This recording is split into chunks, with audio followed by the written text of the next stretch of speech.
Okay, let's move on from our previous video. Now, if you remember our previous video, we were working on distance control and starting line. So we got ourselves out to about 30 feet. We put a marker about 6 feet on the line that we wanted to start the ball. And if you remember, we had a uphill slight right to left, about 3 feet right to left break. We put 4 tees around the hole, about 3 feet from the hole. We're trying to start the ball over the marker and then finish with the ball inside that 3-foot circle, or 6-foot diameter if you like, 3 foot from the hole. So we're moving on from that exercise now. I've got 6 balls that are about 3 feet around the hole. Now that's about my putter, just outside my putter. Okay. This is a pretty straightforward putt. There's not too much undulation in this. It's a little bit left to right from the first ones and a bit of right to left on the next ones. Not much. I think as you get better at this putting to practice, then you can start getting larger undulation or uphill and downhill lines. So just start pretty simple to start with. As we go along, we're going to talk about how we go through the setup process and a few important key points. After we finish, I want to have a chat about why I'm not a fan of practicing putting between 30 feet and 3 feet, especially the 3 to 12 foot range. I'm not a fan of practicing in that range, and I'll explain why.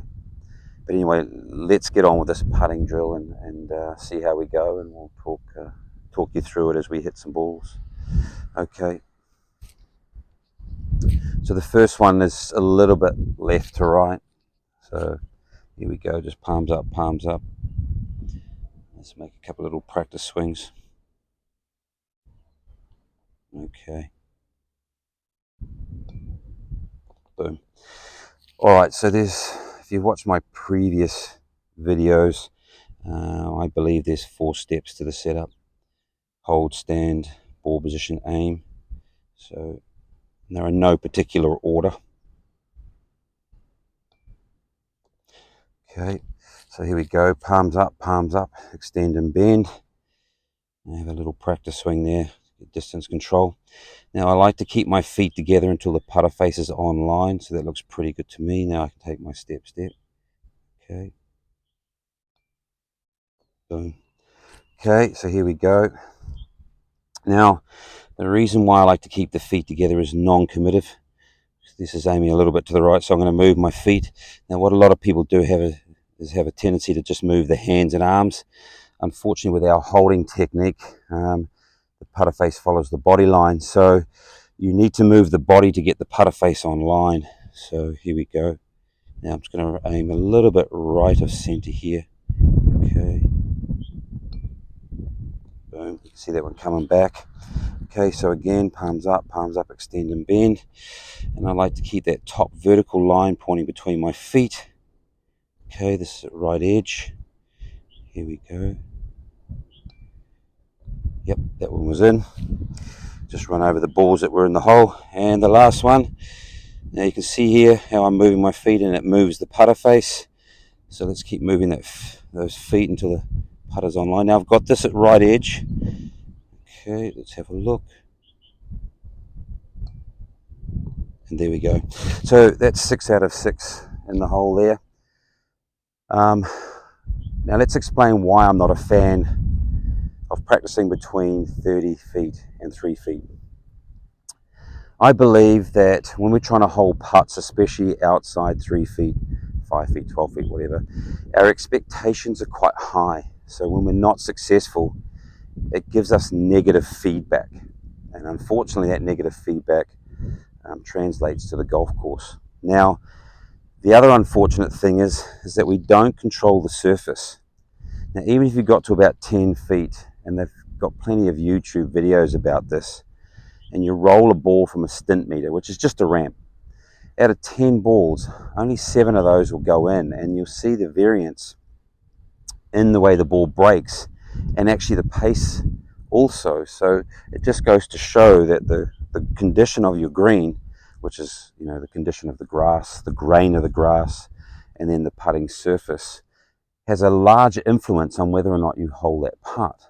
Now, of course, we've got to look at the things that we can control, which is our pace as much as we can and the line we start the ball on. Okay, we don't control the surface.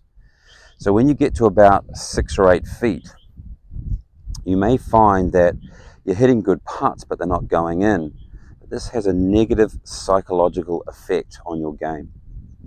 Now, when we're hitting 30 footers, our expectations go down. We're not concerned so much with holding the putt. We're more concerned with starting it on line and controlling the pace. Now, I know what you're saying, because I get this a lot. Well, you're practicing here from 3 feet. Okay, 3 footers, we're more likely to get those. Now, if you get 99% of those, effectively the brain goes, I'm successful, and it will continue to do that. Now, I know I've had these other questions also. You put a marker 6 feet on line where you want to start the ball. So what's the difference between that and just practicing putting from 6 feet? Well, there's a massive difference. When we're putting 30 feet and we want to start the ball on line, to roll over a marker that's 6 feet in front, the ball is going at high velocity. Okay, it's not slowing down, it's going fast. So even if the surface is a bit undulating, not severely undulating, and the grass is in not good condition, or the grain of the grass, you know, is going to affect the ball, at that speed, it'll have little to no effect. But if you're trying to hole a putt, you're judging the speed to 6 feet, and that's when the grain of the grass and the surface actually plays a large part, and may actually be some of the reasons why you missed that 6 footer. So again, if you can control pace from 30 feet, then you can control pace from 15 feet or 12 feet. So practicing from a larger putt helps control shorter putts. And if you can start the ball on line at high acceleration, then you've probably got a good chance of starting the ball on line anyway. Okay? Now, I do admit that, you know, especially if you hold a putter traditionally with this reverse overlap, you're going to be in a bit of trouble because there is the joint mobility that's available to you. So unfortunately for you guys, if you deaccelerate a little bit, the putter face is really going to come offline. So there's a number of issues with that. With people that hold it palms up with the BJM hold system, you've got less chance. Even if you deaccelerate it a little bit, you've got less chance of getting that face offline. And you can see here, like, I mean, it was very easy for me to do that. From 3 feet, it's not a big deal. I just aim the putter and just move the putter through space. And he asked me if I feel confident on those putts. No, not at all. I mean, in the past I've been a very poor putter. When I changed to this palms up, I don't get rid of the anxiety, unfortunately, but I do get rid of the effect the anxiety has on my mechanics, okay, which is the flippiness in the hands and arms. So over time, I'm sure I'll build confidence in the stroke, even though I wasn't confident with those strokes. I now know that the putter face is online because of the holding system. Okay. Look, again, I see a lot of putting drills on YouTube from 6, 8, 12 feet. I don't recommend it. Let's put this in a nutshell. Putt for success. Okay. Feel successful when you putt, and it'll translate to the golf course, even if you feel a bit anxious like I was there. All right, so we're going to continue these putting drills, and if you've got any questions, please don't hesitate to ask, because we're quite happy to do these videos to explain our system and how it helps get the ball starting online and controlling pace. Take care. Look at our social media. There's a lot of information on our social media, and we look forward to your questions.